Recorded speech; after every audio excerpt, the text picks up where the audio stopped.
முறையாவது முட்டை வாங்கணும். உன்னால அதுவும் முடியாதுடா. பரவாயில்லடி, இந்தியாவுக்கு ரொம்ப பெருமை சேர்த்திருக்கீங்க.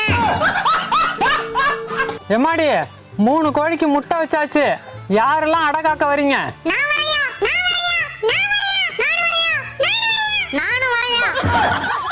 செருப்பு பிஞ்சிரும். நீ சேவல்டா. ஏண்டி முட்டை போடுறதுக்கு ஒரு மூதவியும் வரல, அடபடுக்க மட்டும் வாரி கட்டிட்டு வரீங்க. 21 நாள் ரெஸ்ட் கிடைக்கும்ல. மேடம் என்ன பண்ணி கிழிச்சீங்க? ரெஸ்ட் கேக்குறீங்க? காட்ட சுத்தி சுத்தி களைச்சு போயிட்டா உணர. அவளுக்கு நீ என்ன வக்காலத்தா?